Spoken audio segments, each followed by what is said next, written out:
I just wanted to take a minute to share my feelings with everyone at Daystar. Maybe Joni Lamb's singing career has run its course. The possibility of criminal charges against Joni Lamb has many wondering whether her tenure as Daystar leader is coming to an end.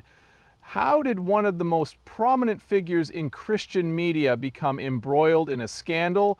How will this impact Daystar Television in the future? Unsettling new details regarding her purported involvement have emerged, and disaster may be on the horizon. What does Joni Lamb's legal trouble mean for her family, her church, and the millions of people who have been following her story?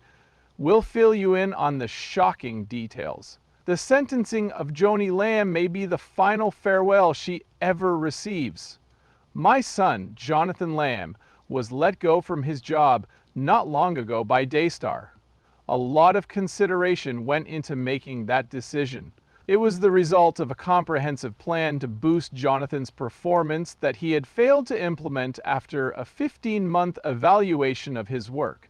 Christian television viewers have been taken aback by the controversy surrounding Rachel Lamb and the problems at Daystar Television Network. What appeared to be a family-led, faith-based organization has now become the target of allegations of deceit, secrecy, and hidden agendas. More and more evidence is casting doubt on Daystar's status as a shining example of Christian principles. This demonstrates his deep-seated fight for autonomy, control, and justice. The heroine of this tale is Rachel Lamb, who was born to Marcus and Joni Lamb but passed away before she was born. She has a long history of prominence in the network. Rachel was groomed from an early age to continue her family's media legacy as she grew up in the heart of Christian television. But recent occurrences imply that under the veneer of faith and familial unity, a web of deceit, rivalry, and trouble has been unraveling for years. Additionally, he declined my offer to mediate our dispute in a way that is both professional and consistent with biblical principles. Jonathan obviously wasn't aiming to do a better job at Daystar. He preoccupied himself with fabricating accusations instead. After Marcus Lamb passed away, Jonathan was devastated to hear that he would not be succeeding him as president of Daystar. Marcus had already informed the family and the board that I would be taking over as president, so this was a surprise. Dr. Doug Weiss has been an incredible blessing to my family, Daystar, and myself, but Jonathan's misery over being wronged became much worse when I married him. I can tell you from experience as a mother and grandma that this situation saddens me greatly.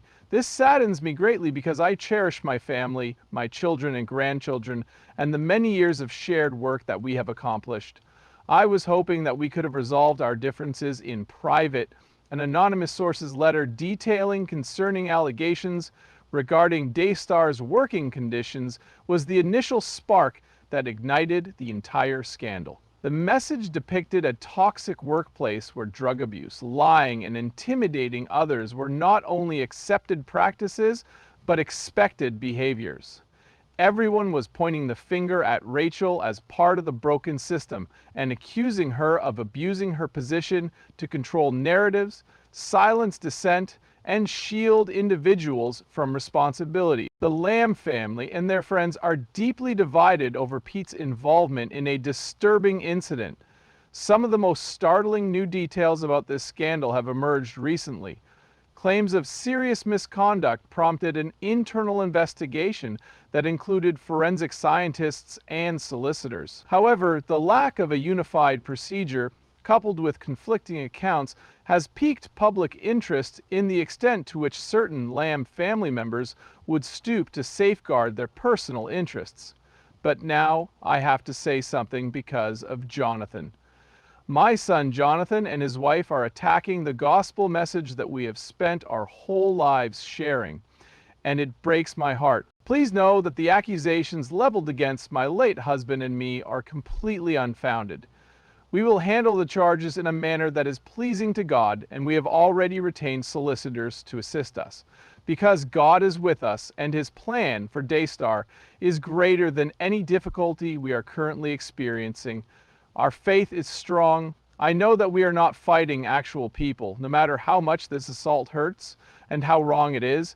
Our spiritual adversary is hell-bent on destroying and dividing us. According to Rachel Lamb's version of events, Pete appeared to have been completely innocent. She said that he had been exonerated by forensic expert Debbie Linhard. But Linhard herself denied the accusations, so it was crystal clear that nobody ever publicly cleared her. Since her statements contradicted Rachel's public statements, it was evident that Rachel had twisted the truth to fit her agenda. But for what reason? Was something more sinister at work, such as a lack of trust or allegiance? Joni Lamb's role in this story cannot be disregarded. The Daystar company can be traced back to her. Joni assumed full control of the network following Marcus Lamb's death. Because of this, tensions rose between her and her children, notably Jonathan Lamb, who had ambitions to take over the family business following Marcus's passing. Things became very heated when Jonathan was abruptly let go from Daystar. Many interpreted it as an effort to consolidate power. I stopped by Daystar's cafe in the afternoon to pick up a snack. Something was going on in the green room, and I was accompanied by my child. I could sense her fear, so we ceased taking her there. Even though she was at home with her babysitter, I had to find something fast for this occasion. I didn't anticipate anyone being in the green room because it is late in the afternoon. I hated having to bring her along. Pete and his wife come walking in just as I'm going to get that food box. My child's body went limp, and she fell hard under the table from fear. I snatched her lifeless form, hoisted her into my arms, and dashed for the vehicle. It was terrifying, but I told a few trusted relatives about it. I'm not bringing my child here, I thought to myself. Jonathan and Susie Lamb were quite vocal. They publicly and socially voiced their disapproval of Daystar, exposing a previously unknown aspect of the company. As a result of unchecked power, they described being betrayed, silenced, and witnessing the disintegration of their family's history. Both supporters and detractors began to question the network's motives as a result of their stories, which only served to inflame the situation. One of the most contentious aspects of this story is Joni Lamb's marriage to Dr. Doug White. Many were taken aback by Joni's apparent speed in moving on following Marcus's death and wondered whether their relationship had been ongoing prior to his passing. While some felt that the marriage went against Marcus's vision, others felt that the public was prying too much into what should have been a private affair. However, the true contentiousness arose from the contention that the influence of Weiss on Joni was correlated with the leadership decisions made by Daystar, including the decision to dismiss Jonathan and shield Rachel. A lot has happened in the past few years that we were not allowed to discuss, but we did provide all of the evidence to multiple reporters, including the police. Daystar was contacted by a journalist seeking a statement on Friday, November 15th. On November 16th, the following day, I was employed. Things persisted despite terrifying events such as being watched, having private investigators investigate you, and receiving threats of physical harm. There came a time when we felt compelled to speak with a reporter. We brought these issues to light and did what was necessary to improve the situation. We did, in fact. Despite the immense pain I had endured, I had a strong sense from the Lord that I should remain in the position He had appointed me for. Neither Susie nor I feel safe at home, so we are not letting anyone know where we are at the moment. Did you hear that? More than one national reporter has been presented with all the evidence. We have provided Julie Roy with all of the evidence, and she is currently working on a story that will be released soon. They are expected to begin discussing stories that will be featured in the news soon this afternoon. This is going to be our life? We didn't know that. After months of pleading with God, we finally had to follow His lead, saying things like, you know what? Someone needs to speak up. Leaving would have been easier, but if He calls us, we must obey. Despite the difficulties, He has guided us and brought us great peace. My only purpose is to encourage you. Despite the fact that everything appears to be falling apart, more disturbing details regarding Daystar's business practices emerged as the plot progressed. Someone allegedly spent $2.00 without a valid reason. The public was therefore curious as to the purpose of the $9 million Florida mansion.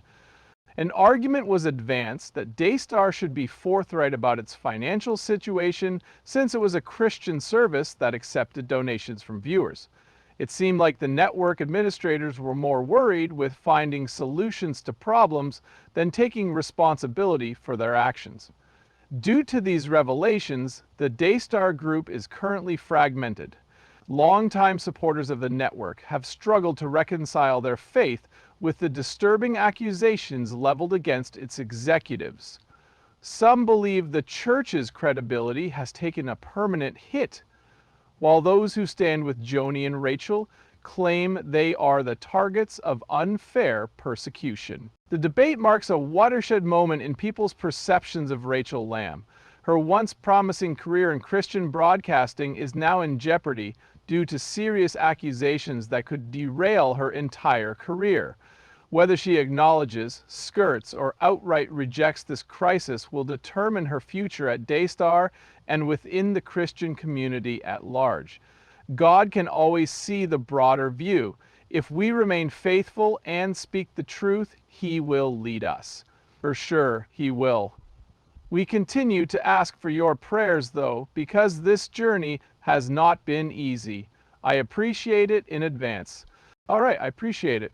It has been a challenging journey, but we have remained faithful to God's will.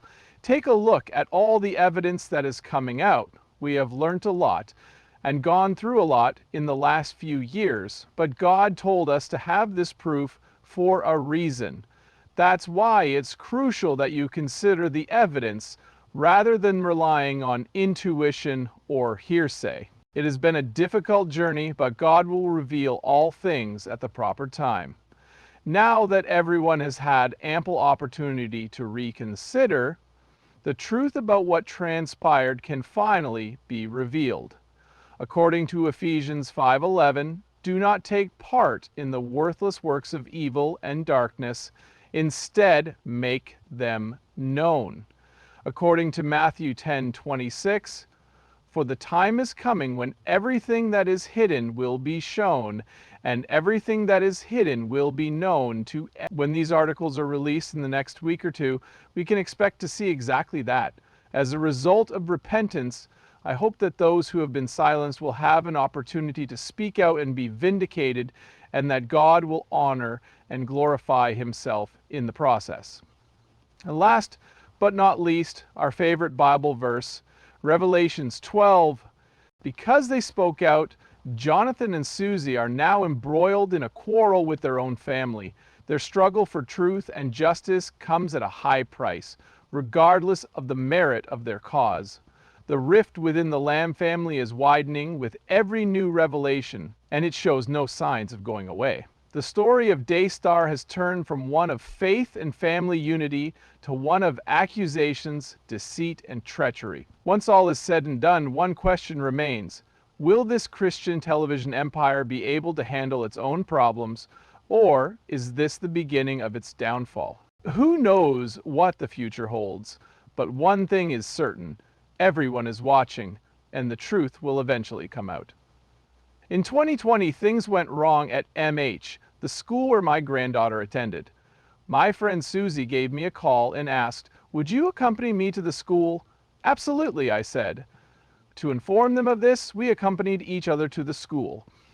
A little boy had inappropriately touched my grandchild and her friend, according to my granddaughter's account to her mom. Neither the fact that she brought me nor any other little girl along was ever mentioned in the text. For that reason, I informed the school along with Susie and I also informed my granddaughter at Susie's request. I did, but I refrained from pressuring my granddaughter since she refused to speak. However, she could always count on me to be by her side.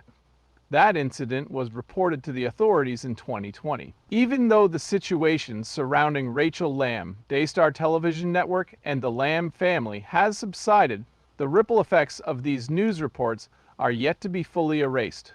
One of the largest Christian media companies is reeling from the public spectacle that began with whispers of problems within the group. Huge repercussions will be felt by all parties involved, including the network's reputation, viewers' faith, and the Christian media community at large. The accusations leveled against Rachel Lamb and the media's intense focus on her have cast her in a complex and divisive light. She used to be portrayed as a rising star in Daystar, but these days it's harder to tell. Her former supporters are now on opposite sides of the accusations of fraud, drug usage, and unethical behavior. Many have begun to question the ethics of her position on the network as a result of this.